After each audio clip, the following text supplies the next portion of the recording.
Welcome to This Explainer. Today, we're taking a truly magnificent journey back, right into the mists of antiquity. We are going to explore a story that's literally woven into the very fabric of our night sky. We're unpacking the epic origin of Aries, and honestly, this isn't just some simple tale about a constellation. It's a sweeping saga filled with royal betrayal, divine intervention, impossible quests, and a legacy that still completely shapes how we view time and personality today. Okay, let's dive right into this. Have you ever wondered why the zodiac calendar doesn't start with, say, January's Capricorn or Aquarius, but instead kicks off with Aries the Ram? Well, this is actually a burning question that recently sparked a massive debate on a popular internet forum. Users were completely baffled as to why this particular creature, out of all the majestic beasts in the celestial wheel, gets the absolute prime spot. I mean, what gives the ram the right to lead the charge? To find that answer, we've got to open up the ancient texts and consult the incredibly theatrical world of Greek mythology. You see, the ancients didn't just look up and see random clusters of stars. No, they saw their gods, their heroes, and their most sacred legends completely immortalized up there in the heavens. And the story of Aries? It's easily one of the most dramatic of them all. Part 1. The Genesis of Aries. So to really understand the constellation, we first have to understand the massive crisis that created it. Our story begins in the ancient Greek city of Orchomenus. This was a time when gods mingled directly with mortals, and royal courts were just absolute hotbeds of divine jealousy. Here, King Athamas was married to Nephele, who was a literal goddess of the clouds. Together, they had these beautiful royal twins, a prince named Phrixus and a princess named Helle. But, as is usually the case with these ancient tragedies, the peace just did not last. The king drove Nephele away and took a new wife, Ino. Now, Ino was the archetypal cruel stepmother. She had a deeply wicked heart and harbored this intense, seething hatred for her stepchildren. She subjected Phrixus and Helle to horrific abuse and ultimately plotted a dark conspiracy to have them executed, actually convincing the king that sacrificing his own son was the only way to end a terrible drought, a drought that, by the way, she herself had secretly engineered. Part 2. Tragedy and the Golden Ram. The execution day arrived. The innocent children were brought right to the altar. All hope seemed completely, utterly lost.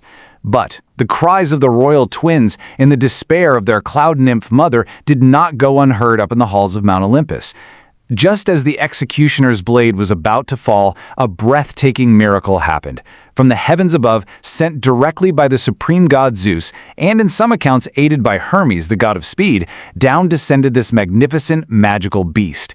It was a massive, flying ram, but this was no ordinary animal. It possessed a stunning fleece made entirely of pure shimmering gold.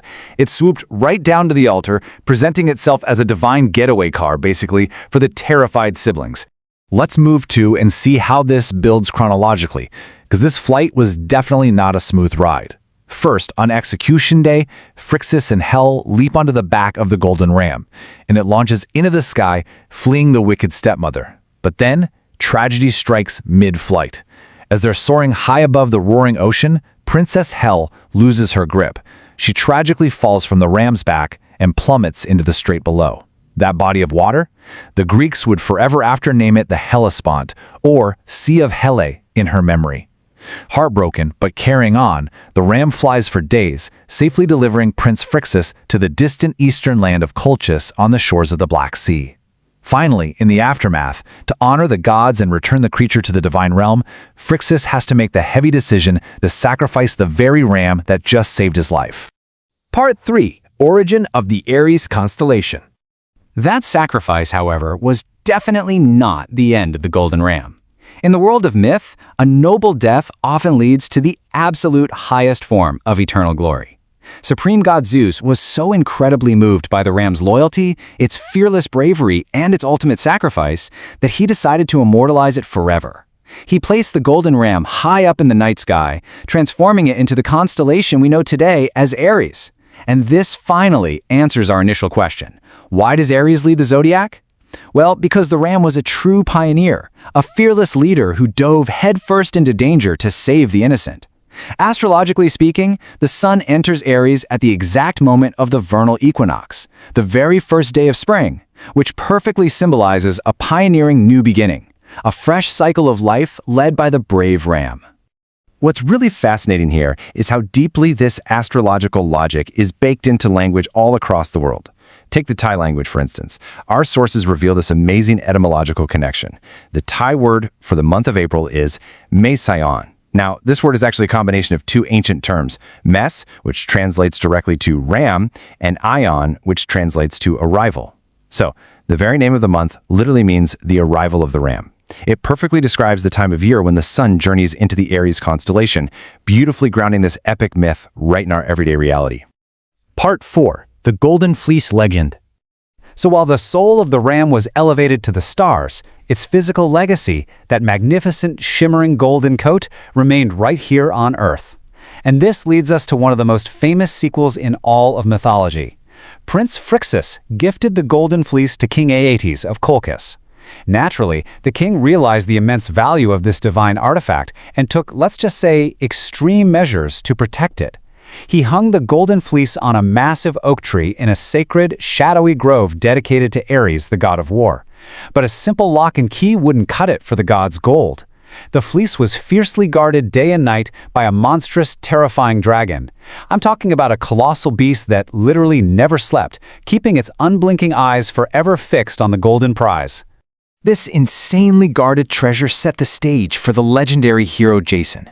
Back in Greece, Jason's rightful throne in the city of Iolcus had been usurped by his wicked uncle King Peleus. When Jason came to claim his crown, Peleus issued an impossible challenge. He would only surrender the throne if Jason could bring him the golden fleece. Boom! This sparked the epic voyage of Jason and his crew of 50 half-god heroes, the Argonauts. They sailed across the known world, faced warrior women, crushing rocks, and yes, the sleepless dragon itself, all just to claim the legacy of the Aries ram. Part 5. Aries Traits from Mythology. So, we have a flying ram of gold, a tragic rescue, and a dragon-guarded treasure. But how does all this ancient Greek mythology translate into the people born under the sign of Aries today? Let's bring this down from the stars and into the realm of human personality. According to astrological sources, the traits of an Aries are a direct mirror of their mythological origin. First off, they're a fire sign, burning with the exact same energetic, pioneering spirit that launched the ram into the sky. They are ruled by the planet Mars, which, remember, is the Roman name for Ares, the god of war, in whose grove the fleece was hung. This gives them a really natural brave warrior spirit. They're natural leaders, perfectly suited to be the first sign of the zodiac. And much like a ram on a mountain, or the golden ram rushing to the rescue, they are known to be quite impulsive, always diving into situations headfirst, completely unafraid of whatever danger might lie ahead. And this brilliantly illustrates the core philosophy of the Aries mindset. Our sources highlight a specific, powerful mantra for this sign. Problems are meant to be conquered, not carried. Just think about Jason refusing to back down from an impossible quest, or the golden ram plunging into the sky to defy a wicked queen. And Aries doesn't just sit back and worry about obstacles. They don't carry the weight of anxiety around with them. They lower their horns, charge forward, and absolutely smash through the barriers in their way. It is a wonderfully simple, fiercely effective, and entirely fearless worldview. So the crucial point is this. The origin of Aries is far, far more than just a shape in the stars. It's this enduring symbol of courage, leadership, and the willingness to risk absolutely everything to forge a new path. Whether you're an Aries yourself or you simply admire their fire, it leaves us with a pretty compelling question. When you face an impossible challenge, do you hesitate, or do you embody the fearless, head-first spirit of the golden ram? Thank you so much for joining me on this explainer. Keep looking up at the stars, and keep seeking the stories they have to tell.